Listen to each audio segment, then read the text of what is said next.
Expected to reconvene in the next hour after failing to select a speaker on Wednesday. So far, Kevin McCarthy has lost all 6 rounds of this boxing match. Joe Khalil tracking a potential rule change this morning that could make the difference, and he's joining us live now. Joe, what can you tell us?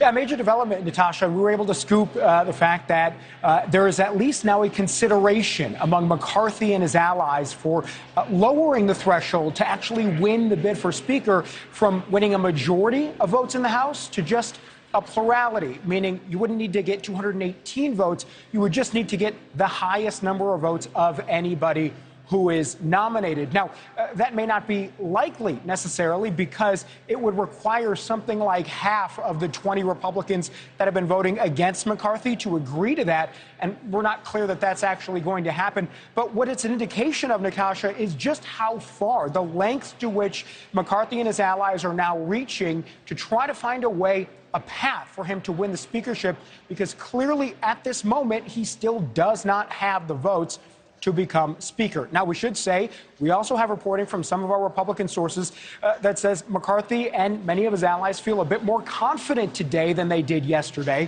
especially coming out of negotiations last night. Yesterday evening, McCarthy and some others met with some of these 20 members who wouldn't vote for him, offered them some more concessions, and according to our sources, they came out of that meeting feeling like they made some progress. Now, we did talk to Congressman Troy Nehls from Texas. He's been backing McCarthy, one of the 200 or so who has been behind him from the beginning. And here's what he told us about where these negotiations are right now. So I think McCarthy's making several concessions to try to get some of those 20 on his team. They're Freedom Caucus members. I am a member of that Freedom Caucus, but I don't believe that the battle we're raging right now is the battle we should be. We can win the war and not win this battle.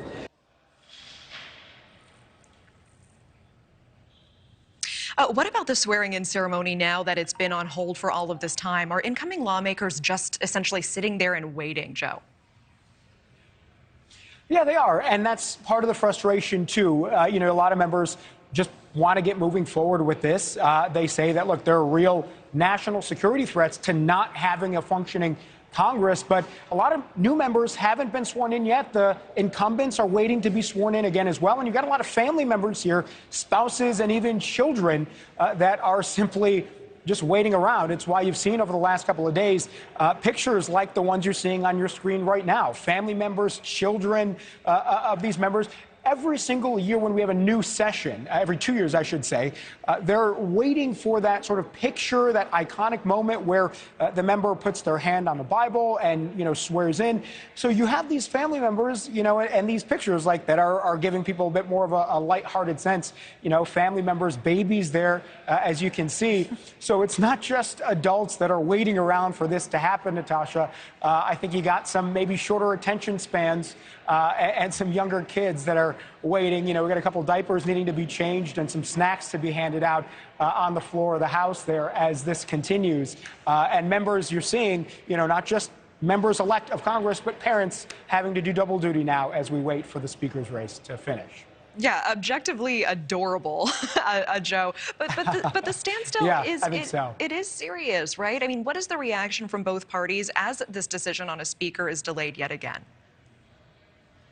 Yeah, the delay itself is serious. And look, there are points to be had on either side. You got some Republicans saying this is democracy. It is messy. It is supposed to be messy. It is slow by design. That is a feature, not a bug. But then you have other Republicans and some Democrats joining in, along with the president, saying that this is frankly embarrassing to the country, and that you have authoritarian governments like China and Russia pointing at this and saying, see, American democracy is flawed and is not, the ideal form of government. And then you got some national security folks saying this is a serious threat to our security because the intelligence communities, the armed services, they rely on their relationships with Congress. And right now, Congress cannot function until we have a speaker, until the House is sworn in. They can continue to do that work. So you got a lot of serious concerns on either side. It isn't just we're sitting waiting and we're a little bit frustrated and impatient.